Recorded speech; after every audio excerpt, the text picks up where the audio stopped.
Good morning, Corkies. Welcome back. Today, I'm going to teach you a method that I've developed for roasting coffee on the stove that eliminates any scorching, and it actually develops a very consistent roast. We'll be roasting a Kenyan coffee from Sweet Maria's Coffee. I'll be telling you a little bit about that, and we'll also do a review of it afterwards, so stay tuned.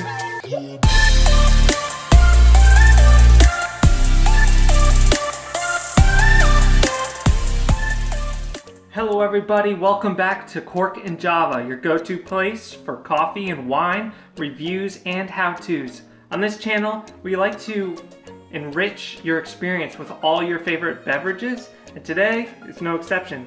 We're doing it with some coffee. Teaching you how to roast on the stovetop with a method that I've created that really helps eliminate any scorching and really has a nice consistent roast. So to start out, let's set our temperature in our nice big pot here, and I got a high heat spatula thing here. So just to warm it up, I got it going full blast on high, and I got the lid on top to kind of create a nice warm environment in the whole pot. I like to use a whole pot because with this method, the high sides really play to our advantage in creating a nice warm environment, and we can get a little bit more violent than we could with a traditional pan method. So we got a nice lot of volume in here, so we can get a substantial amount of coffee in here as well. Alright, our pot is getting pretty warm now, so I'm going to turn it down to about a medium-high heat and get some beans in. And while I'm at it, if you like coffee or wine or any beverage at all, consider hitting that subscribe button below so you're notified when future videos come out. Alright, so I usually only fill it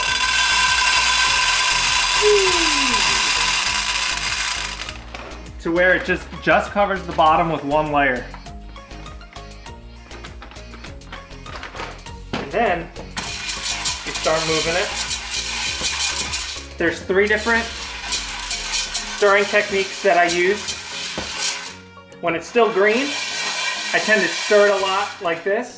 With electric heat down here, I keep it down while the heat is on, and when the burner is off, like right now, I pick it up and swirl it, giving it a little bit more airflow.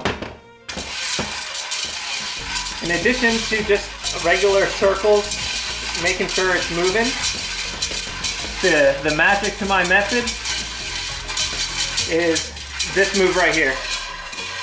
It's like you're whisking an egg for an omelet. You'll see as we get closer to first crack how that really helps air circulate throughout the mix and cool it down a little bit, and just really helps the beans roast consistently and keeps them from scorching. Alright folks, we're getting close to first crack. Yep, I can hear a few of them going already. And with this particular Kenyan, it does better as a lighter roast, maybe to medium, but you don't want to go too dark because it's got some really nice bright acid notes. It's a wet processed coffee, and it really does well, this particular one, with going lighter. So I'm not going to go very far past the first crack. You see this whisking method, that's the magic. It kind of simulates a drum roaster a little bit. Still getting some grassy aromas, a little bit of hay. So we're not quite there yet. Really get that whisking motion going and getting all those seeds really thrashing around that bowl there. And then when the heat comes back on, just stir normal. The key is to keep it moving. If you keep it moving, you keep it from burning. You can do this on a gas grill or a gas stove or electric stove, and it really can give you some more control as you take it off the heat. If it's getting too hot, just tipping it at this angle and getting some air incorporated in helps it slow down a little bit. If you slow the roasting process down during that first crack and extend it out, you're going to get a lot more sweet notes coming into the final product. Yeah, we're in first crack right now.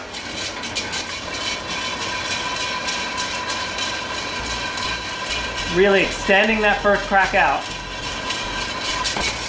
We're almost there.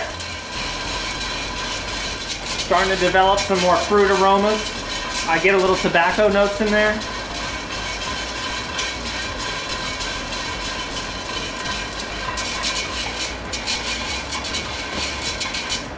All right, cutting the heat.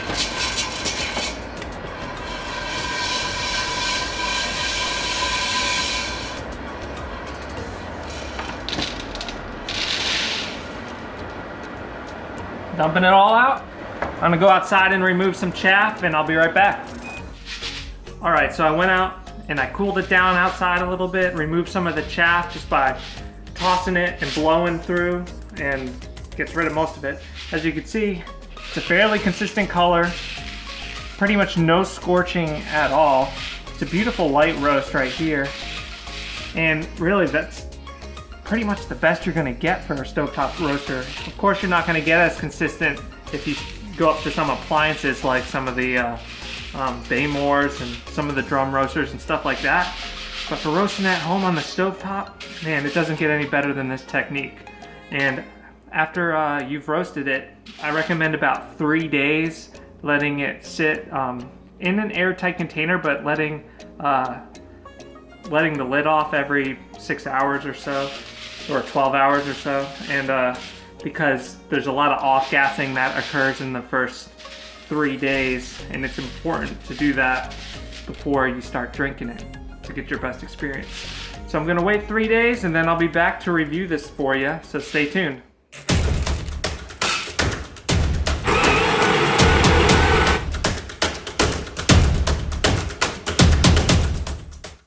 Alright guys, so we let our coffee degas for a few days, and just as a reminder, we are drinking today Sweet Maria's Kenyan Kiambu Japem, an AB here. That's actually the grade of coffee in Kenya. It's not really quality related, it really has to do with the size.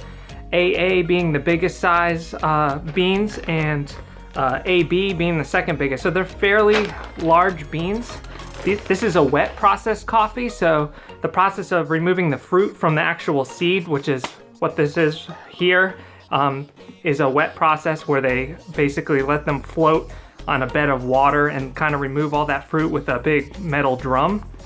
And really that produces more of a bright, fruitier cup than a dry process would.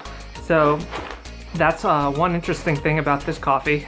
Another interesting thing about this particular Kenyan coffee is it comes from one particular central farm location. A lot of times with Kenyan coffee or different regional coffees, it'll be a blend of hundreds or even thousands of different farms from a particular region. But this one comes from one central location, so we're going to experience this one particular farm. All right, so we got our coffee here, and as you saw in me brewing it real quick, you got a really nice plume when you first pour that hot water over top, and that's how you know this coffee is fresh. If you don't get that plume of that coffee, just like a lot of the gases releasing out of it, you see some bubbles and stuff when you first pour hot water over it, then you know it's fresh if you're seeing that. If you don't and it's kind of just flat, you know the coffee's been kind of old. If you grab a bag of Starbucks beans, for example, you really won't get that plumeness that you got with this Kenyan, with it being such freshly roasted. It could be months before you drink a Starbucks coffee at home from when they originally roasted it. So let's give this a sniffy sniff. So right off the sniff, I get like a little bit of orange peel, kind of citrusy kind of notes, but also kind of like an oaky woodiness to it, a little bit of vanilla. So I'm excited to see how this tastes. Let's give it a shot. Ooh. So this has been cooling down a little bit. When it's hot, which I have tried already, You get a lot of rich mocha kind of flavors that really isn't expected in this, but I attribute it to that technique that I was showing you, that egg whisk, and really drawing out that second crack, or that first crack, mind you. That really brings a lot of sweetness to the cup naturally. So yeah, I'm still getting some mocha, but as it cools, I'm getting a lot more of that fruit notes. It's a lot of like orange peel and a little bit of dried papaya notes on it. Very, very excellent cup in my opinion. All right, leave a comment down below with what kind of stovetop techniques have you tried before? Have you tried this one? Let me know in the comment section if you've had success using this technique. Make sure to visit us at corkandjava.com to get all your favorite coffee and wine and other beverage videos. Come to our Facebook group, Cork and Java. We have a great community there of like-minded folks that are discussing coffees, wines, various other beverages, and it's just a great community to come talk everything beverage. It's a fun place on Facebook. Also, we got a Twitter account, which is @CorkJava, and a Pinterest page, which is pinterest.com/corkandjava. I'm looking forward to seeing you guys online. Until next time, bottoms up.